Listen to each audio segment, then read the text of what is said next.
Hi, it's Morgan here.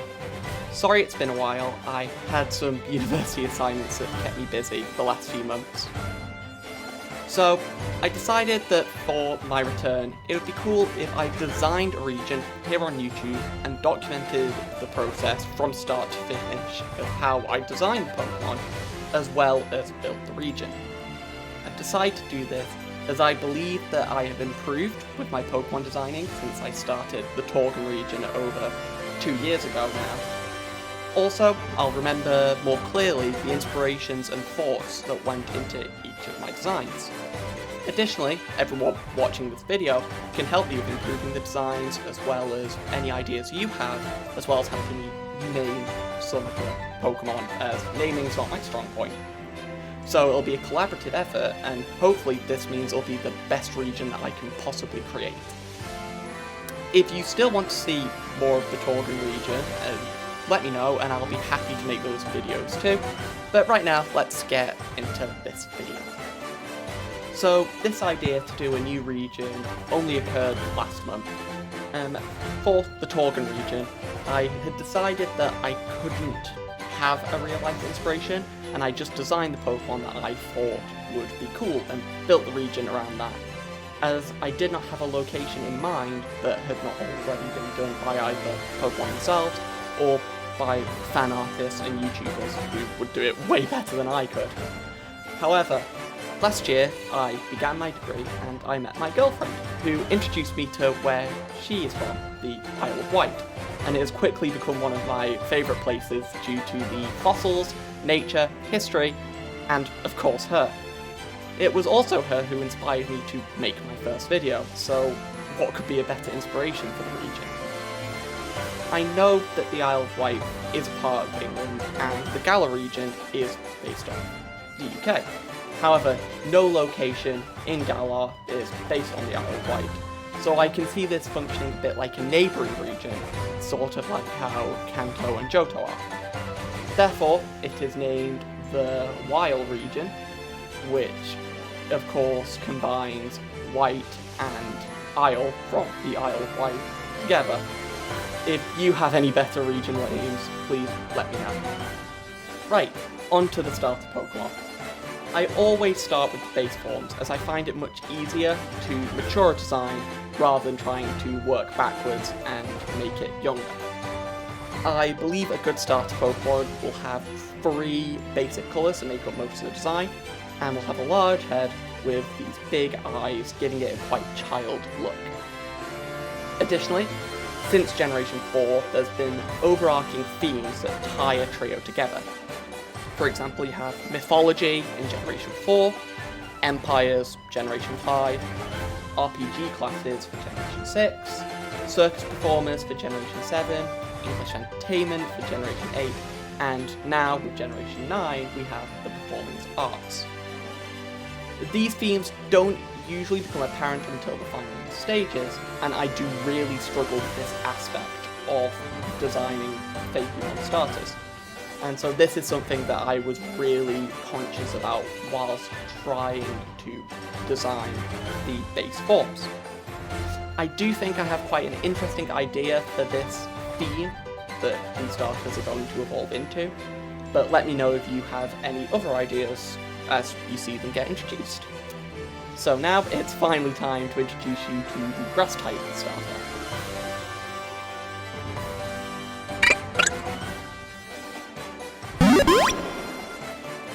Meet Kalorn, the thorn Pokemon.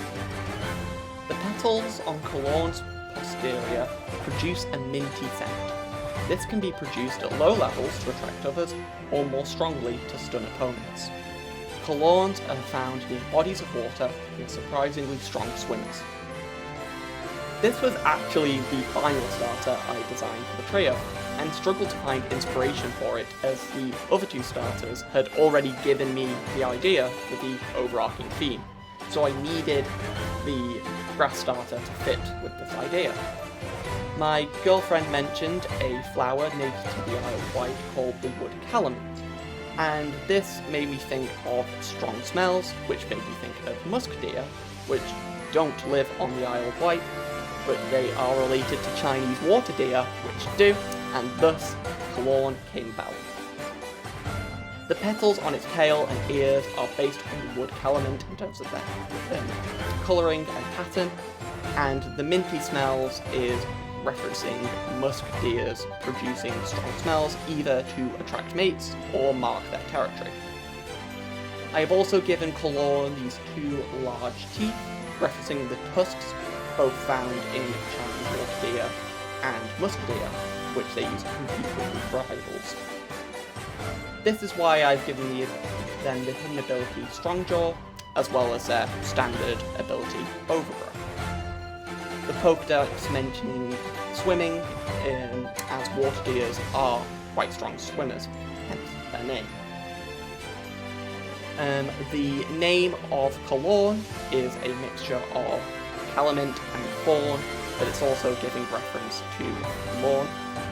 And its stats are quite fast, as fawns tend to flee from danger, and having mixed attack stats so it can make use of biting attacks using its tusks, as well as firing strong smells and petals at a distance. And here is the shiny. I made it mint colour to further reference the calamint and smells.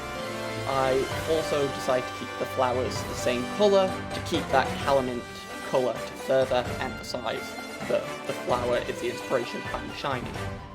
I also decided that the hooves and nose would be this dark brown to reference mint chocolate as well as chocolate rainbow. So let me know what you think of Kalorn, and next is on to the fire starter.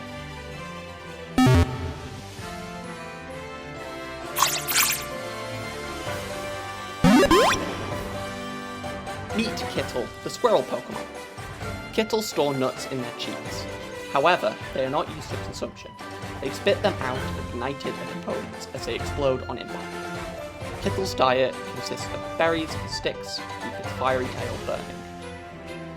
The name comes from kitten, which is the name of the baby squirrel, as well as little, and it also references kindling.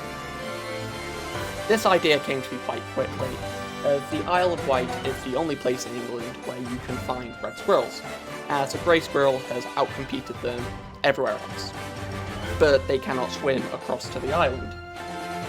So this is why Kittle has this red-brown colour scheme, to reference red squirrels.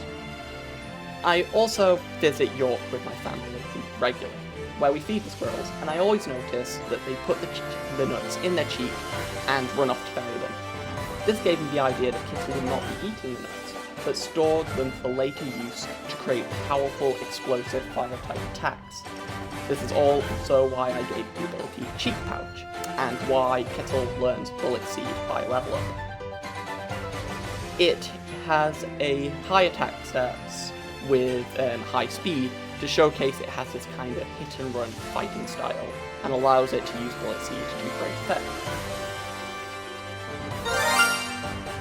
And here is the shiny. It is grey as a reference to grey squirrels, and inverts the trope that the grey squirrel being the more common species, here being rarer. I also decided to change the fire to green. This was because most fire-type shinies don't change the colour of their flames, and the ones that do mostly use blue. So I decided to use green, as I don't think that's been done before. I did consider using grey, but decided against it as I thought if the entire design was just grey, it would look bland as the original, and the green fire would reference the kind of woodland habitats this Pokemon would be living in. So I hope you like Kittle, and finally, onto the water starter.